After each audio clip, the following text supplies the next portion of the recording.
Part 5, the 1844 Manuscripts of Karl Marx, Political Economy and Philosophy. The 1844 manuscripts first appeared in La Pensée, February 1963.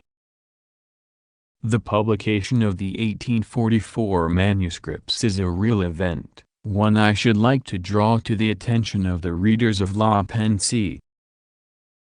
It is, first of all, a literary and critical event.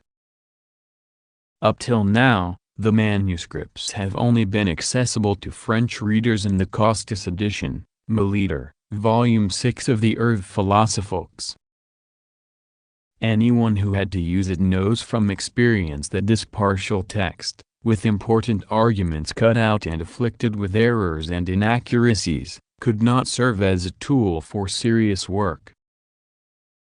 Thanks to E. Bottigelli, who is to be highly praised, we now have an up-to-date version, the most up-to-date there is, for Bottigelli has made use of the latest readings and emendations, sent him from the Marx-Engels Institute, Moscow, presented in the most reasonable order, that of the MEGA, and in a translation remarkable for its rigor, its attention to detail, its critical annotations, and may I add, and this is particularly important, for its theoretical reliability. It should be obvious that it is impossible to conceive of a good translator except on the express condition that he be much more than a translator, in fact, an expert, steeped not only in the work of his author but also in the conceptual and historical universe in which the latter was brought up.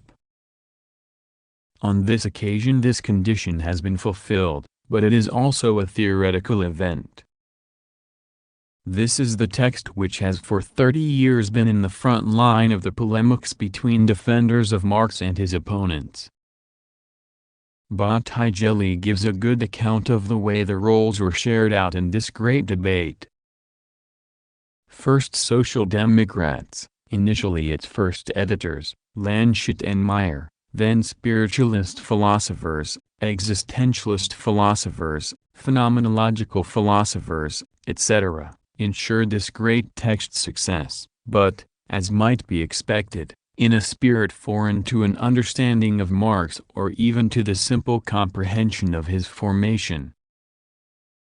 The economic philosophic manuscripts have nourished a whole ethical lore, what amounts to the same thing, anthropological interpretation of Marx, making capital, with its sense of perspective and apparent objectivity, merely the development of a youthful intuition which finds its major philosophical expression in this text and in its concepts, above all in the concepts of alienation, of humanism, of the social essence of man, etc. As we know, Marxists did not think to react until very late, and their reaction was often of the same order as their fears and haste. They have tended to defend Marx in toto, and to take over their opponent's thesis, thereby overestimating the theoretical prestige of the 1844 writings, but to the profit of capital. On this point Bottigelli has some noteworthy comments, pp. 939. They are a prelude to a demand which no serious commentator can avoid, the demand for a definition of a new and rigorous method of investigation, another method, p.ex., than that of a simple perspective or retrospective assimilation. So we can and must now deal with these manuscripts, which have been the argument of a struggle, the pretext for a prosecution, or the defense's redoubt, by an assured method, as a moment in the formation of Marx's thought, which, like all the moments in an intellectual development, does obviously contain a promise for the future, but also pinpoints an irreducible and singular present. It is no exaggeration to say that in this irreproachable translation Bottigelli has given us a privileged object which has a dual theoretical order of interest for Marxists, because it concerns the formation, or rather the transformation of Marx's thought, but also because it provides the Marxist theory of ideology with an excellent opportunity to exercise and test its method. Finally, I should like to add that this translation is introduced by an important historical and theoretical presentation, which not only brings us to the essential problems, but also situates and clarifies them. What, in fact, is the specific feature of the 1844 manuscripts if they are compared with Marx's earlier writings? What is there in them which is radically new? The answer is given by the fact that the manuscripts were the result of Marx's discovery of political economy. Naturally, this was not the first time that, as he put it himself, he experienced the embarrassment of having to give an opinion on questions of an economic order. As early as 1842, the question of wood thefts evoked all the conditions of feudal agrarian property. Similarly, also in 1842, an article on censorship and the freedom of the press came up against the reality of industry, etc., etc. But these encounters with economics only concerned some economic questions, and from the angle of political debates. In other words, these were not encounters with political economy, but with particular effects of an economic policy, or the particular economic conditions of social conflicts, the critique of Hegel's philosophy of right. But in 1844 Marx was confronted with political economy as such. Engels had prepared the way with his brilliant sketch of England. But Marx had been impelled in this direction, as had Engels himself, by the need to look beyond politics for the reasons for its insoluble internal conflicts. It is difficult to understand the manuscripts without taking into account this encounter, this first encounter. In his Parisian period, decisive in this respect, Marx gave himself over to the classical economists, say, Skarbek, Smith, Ricardo. He took copious notes which leave their mark in the body of the manuscripts themselves. The first part contains long quotations, as if he wanted to take into account a fact. But while recognizing it, he states that this fact rests on nothing, at least in the economists he has read. It is ungrounded and lacks its own principle. So, in one and the same movement, the encounter with political economy is a critical reaction to political economy and a thorough investigation of its foundations. What is the source of Marx's conviction that political economy is unfounded? The contradictions it states and registers, or even accepts and introduces, and before all else, the major contradiction opposing the increasing pauperization of the workers and the remarkable wealth whose arrival in the modern world is celebrated by political economy. This is the crux, the stumbling block of the optimistic science which is built upon this feeble argument, just as the wealth of the proprietors is on the poverty of the workers. This is also its disgrace, which Marx wants to suppress by giving economics the principle it lacks, the principle which will be its light and its verdict. Here we come upon the other aspect of the manuscripts, their philosophy. For this encounter of Marx's with political economy is, as Botticelli correctly points out, pp. 39, live, lux vi, etc., an encounter of philosophy with political economy. Naturally, not of any philosophy, of the philosophy erected by Marx through all his practico-theoretical experiments. Botticelli sketches out the essential moments, the idealism of the very first writings, closer to Kant and Fichte than to Hegel. Feuerbach's anthropology, modified, corrected and amplified by this encounter itself. But a philosophy still, for all that, profoundly colored by the Feuerbachian problematic, Botticelli, p. 39, and leaning hesitantly towards a return from Feuerbach to Hegel. This is the philosophy which resolves the contradiction of political economy by thinking it, and through it, by thinking the whole of political economy and all its categories, with a key concept as starting point, the concept of alienated labor. This brings us to the real heart of the problem, and close to all the temptations both of idealism and of a hasty materialism.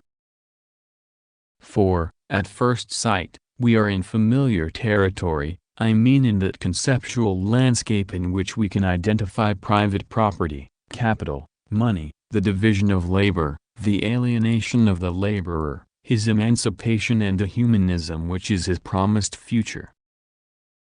These are all, or nearly all, categories we shall meet again in Capital, and on this basis we might accept them as anticipations of Capital, or better, as a project for Capital, or even as Capital crayoned, already outlined, but only as a sketch, which, if it has the genius of the completed work, has not yet been filled in as it is in the latter. Painters do pencil sketches of this kind, drawn in one movement, new-born, and precisely because of this emergence, greater than the works they contain. There is something of this glitter in the fascination of the manuscripts, in the irresistibility of their logic. Botticelli correctly notes their rigorous reasoning pp. 33, Luxii, live, and their implacable logic, and the conviction of their dialectic. But there is also the conviction, the meaning conferred by this logic and rigor on the concepts we recognize in it, and therefore the very meaning of this logic and rigor, a meaning which is still philosophical, and when I say philosophical I am using it in the same sense as that to which Marx later linked an absolute condemnation. For rigor and dialectic are worth no more than the meaning they serve and add luster to. One day we shall have to study this text in detail and give a word-by-word explanation of it, discuss the theoretical status and theoretical role assigned to the key concept of alienated labor, examine this notion's conceptual field, and recognize that it does fill the role Marx then assigned it, the role of original basis, but also that it can only fill this role so long as it receives it as a mandate and commission from a whole conception of man which can derive from the essence of man the necessity and content of the familiar economic concepts. In short, we shall have to discover beneath these terms imminently awaiting a future meaning, the meaning that still keeps them prisoners of a philosophy that is exercising its last prestige and power over them.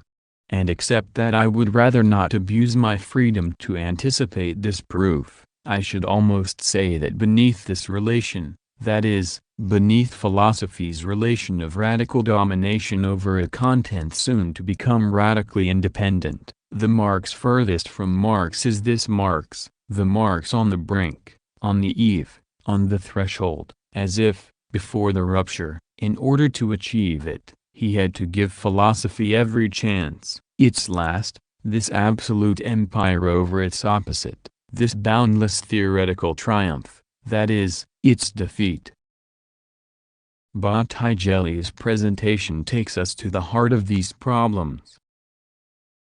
Among the most remarkable sections are the pages where he discusses the theoretical status of alienated labor, where he compares the economic concepts of the manuscripts with the economic concepts of capital, where he raises the basic question of the theoretical nature of the just encountered political economy. The simple sentence, bourgeois political economy, appeared to Marx as a kind of phenomenology, p.xli, seems to me to be decisive. Also, the fact that Marx accepts political economy precisely as it presents itself, p.luxvi, without questioning the content of its concepts or their systematicity as he was to do later on, it is this abstraction of the economy that authorizes the other abstraction, that of the philosophy which is used to give it a basis. So a recognition of the philosophy at work in the manuscripts necessarily returns us to our point of departure, the encounter with political economy, forcing us to ask the question, what is the reality that Marx encountered in the terms of this economics? The economy itself? or more likely an economic ideology inseparable from the economist's theories, that is, in the powerful expression quoted above, a phenomenology ? I have only one more remark to make before closing. If some people find this interpretation disconcerting, it is because they give credence to a confusion difficult for our contemporaries to avoid. Be it said, for a whole historical past snares them a distinction between these roles, between what have been called the political positions and the theoretical positions adopted by Marx in his formative period. Botticelli has seen this difficulty very well, and he takes it by the horns when, for example, he writes, p. 33, that the critique of Hegel's philosophy of right signals Marx's adhesion to the cause of the proletariat, that is, to communism. This does not mean that historical materialism had already been worked out. So it is a political and theoretical reading of the writings of Marx's youth. A text such as On the Jewish Question, for instance, is a text politically committed to the struggle for communism. But it is a profoundly ideological text, so it cannot, theoretically, be identified with the later texts which were to define historical materialism, and which were to be capable of illuminating even the basis of that real communist movement of 1843 which was born before them and independently of them, and to whose side Marx had rallied at that time. Anyway, even our own experience should remind us that it is possible to be communist without being Marxist. This distinction is essential if we are to avoid the political trap of confusing Marx's theoretical positions with his political positions, and justifying the former from the latter. But this illuminating distinction brings us back to the demand formulated by Botticelli: we must conceive of another method to explain Marx's formation, that is, his moments, his stages, his presence, in short his transformation, to explain this paradoxical dialectic whose most extraordinary episode this is, the manuscripts that Marx never published, but which, no doubt precisely for that reason, show him naked in his triumphant and vanquished thoughts, on the threshold of becoming himself at last by a radical realignment, the last, that is, the first. December, 1962. Notes 1. Presented, translated and annotated by Emile Botticelli, Editions Socials.